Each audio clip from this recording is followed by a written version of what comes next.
My name is Harjeet Singh, and I've been a career investment banker pretty much all my life. And in 2010, I started working for family offices, traditional, making investment into real estate tech and real estate businesses. Started two companies, one failed, one succeeded. Sold that in 2019. Joined another venture capital firm about 8 days ago. I left that business to join a business called Rainshine Global because they were on a mission to decentralize media and entertainment space. What does that really mean? In the history of mankind, before 2000, all of the content was created by large studios. As we sit today, 65% of the content is created by independent studios. That's what, empowering different entrepreneurs in different genres, that's what it looks like. What we figured out that even though technology in terms of animation, you're able to see great product, what you're not really able to see is the financing, and the people who benefit and who profit are the same few people in any country that you go to. But in Web3, if you can go up the next slide, please. If you've seen what happened in the creators in the last decade, they have a voice. In Web 1.0, we know it was read only. You read only. You went to Google, Yahoo. Media 1.0 was simply something came at a certain time on a certain network, theater, TV, radio, and you went to watch it. Web 2.0, basically you read and you create, and Media 2.0, basically you watched what you want when you want. You had access to content. Web 3.0 is not only allowing you to read, create, but it's allowing these creators to own intellectual properties. In media space, what happens is when you have this huge, when you're creating content, it allows you to have a huge following. Think about The Rock having 300 million followers, right? Why does he need anybody to, finance any of his project? He can simply sell the concept of pre-booking. If you're in the real estate business, whether it's 400, 500, 600 apartment, you're able to pre-book you can move to the next slide. So in the concept of pre-booking, when you're financing Donald Trump or anybody else you're thinking about, you're able to, the last slide, yeah.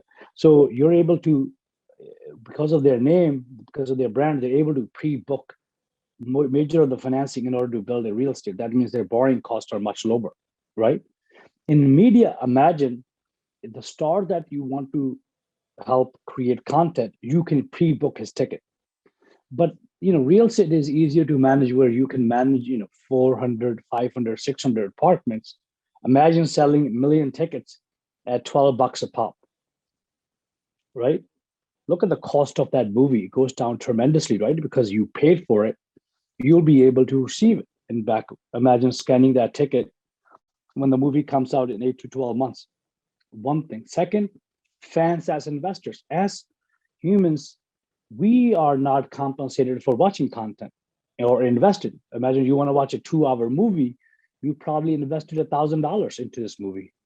And the star, in the case, The Rock, Mark Wahlberg, Matt Damon, doesn't matter who it is, they're saying, look, we're not going to take any money in terms of profit until the investors, in this case, the fans, the millions of thousands and millions of fans, you're able to give them an 8% return, 9%, 10% return. An interesting thing is these creators are creating content, theatrical releases, then they're going to Netflix. My movie is going to be there on Netflix, Amazon, Spotify in terms of podcast. But in terms of when they have to utilize that content, they're using their fans to come and have Netflix and the Amazon stuff to profit. Hey, come watch me on Netflix. You have to subscribe. Netflix take rate is over 90%, right, or close to 90%. And these creators are not making any money out of it, especially independent creators. So imagine you could say this, okay, you don't have to do this. You could have these fans as investors, and they get a simple barcode. They go to a website, they simply type in that code, or they scan that code. They're able to watch the content that they really want, right? Or there's something they invested into. So what we're trying to do is we have built a product called Rain Blocks, where fans will be able to invest. They'll be able to utilize all of that, and become investors into this. We have a list of creator network, content IPs. We have distribution, production. We have a team of about 100 people. We have raised $40 million up to date. And now we have 2 projects which are going on in Hollywood on chain, and we're able to get, build that fans engagement. This is our track record. We have one of the top tier podcasts in India, which is an Audible, and we're building that in the US right now. We have distributed films to Netflix, Amazon. We have 6 MNCs on YouTube. We were established in 2018. We have 3 feature films, 11 TV shows, 34 podcasts, and hundreds of short films and branded content, right? These are our partnership. These are some of the largest or mid-sized companies where we are partnered with them to co-produce content. Next slide, please. This is some of the things that we're working on. Hellfighter is a co-production deal with Macro. Young Captain Nemo is a co-production deal with Animasia. Hotstar Dost is an Indian network. And Kintown Games is we have this game on Apple, right? And Spy King. Veerdas is the #1 comedian in India in the English language, and he usually have sold out shows when he comes to America. Thriller Factory is our podcast, which is about horror film, a horror story, which is displayed on an audio. Next slide, please. This is what we're trying to build. The fans ask, they're investing into the top creators. They can invest, pre-buy, or invest. Creator-led content. Fans as consumers watch, tip, participate in the community. And we're trying to do this. Right now, we're trying to do this for films, games, and TV shows, and among other things. But we will go into music, social causes, SL, NFTs, merchandise. For us, these words are fancy, NFTs and other tokenized merchandising, e-commerce, metaverse. For us, it's just a tool to make more money. It's just we don't really make too big of a deal about this. It's just looking at artificial intelligence as that meets your end in terms of the tech world. We don't really think it's just great to talk about them, but in terms of for our cause, we're just building more tools in order for the creators to realize their growth.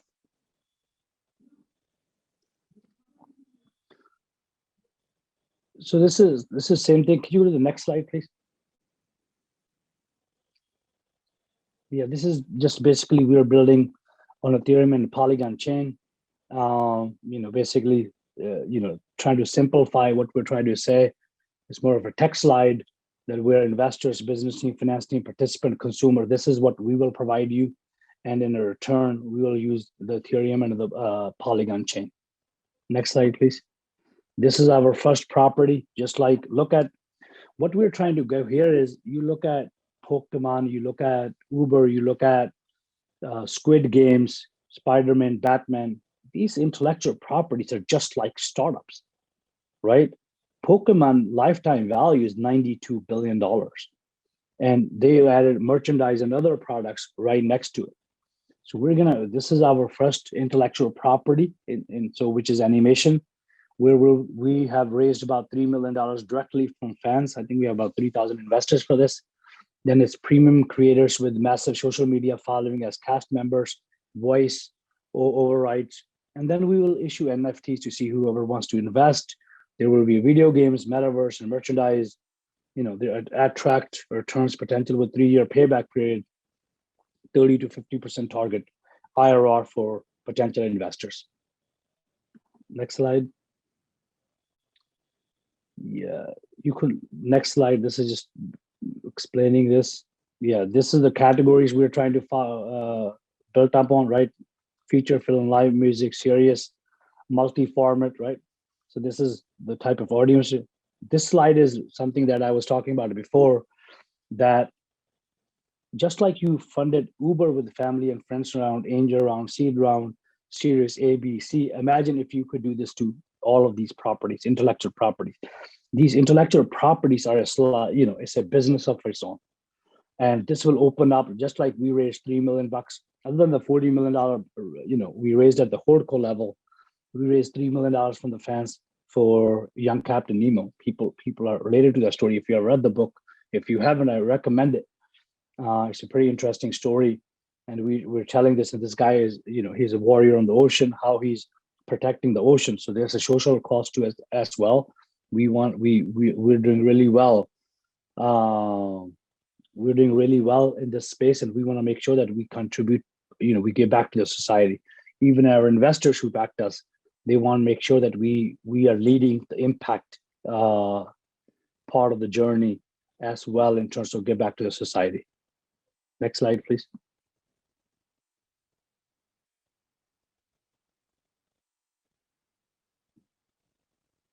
This is our team. Neeraj Bhargava, he went to NYU in the 90s. He was a former McKinsey partner till 98. He founded a company in India called WNS, listed on New York Stock Exchange, and now its market cap is roughly 5 billion. He was one of those guys, either he was the first or second in line of all the companies. Make My Trip is the Indian version of Expedia. Fubu.tv, if you heard of it, he was the first check into that company, helped them build and take them public. Big basket of business are 2 unicorns out of India, which he sold. He lives out of New York, Dubai, and India. Then Kishore Mirchandani, he runs a single family office. Neeraj and Kishore are very close friends, as Mr. Mirchandani was the first entrepreneur who introduced the word outsource to India. He outsourced a business called Outsource Partners in the finance and accounting space. Then he sold it to New York Stock Exchange listed company called EXL Services. Michael Montgomery is an investor on the board. He's a former CFO for Euro Disney. Arun Serene, if you know the Vodafone Group, he's an investor on the board. And David Johnson, probably he was a general counsel for CBS Records, Sony Music, and what have you. This is where we are currently. We're doing roughly about this, our past 12 months. Our fiscal year ends in India on March 31st. We are a US company, but in terms of thinking about it, when the fiscal year ends in India, we're doing close to about $17 million. We are on a pace to do about $20 million run rate end of this month. Next year, we should do about 35. We should do a lot more because of COVID. Even besides COVID, we have a lot of product out there that we haven't really distributed. The goal is we're trying to, like we said, the next slide, please. The goal is for us, we have raised $40 million up to date. The Series A1 led by Neer's family office and 2 other family offices. We have raised up to date about 40 million. Now we're trying to raise a Series A3 bridge to get to a 50 million to raise our Series B. Sorry about not presenting the slides on my hands. It's just a little bit of confusion, but that's the Rainshine story.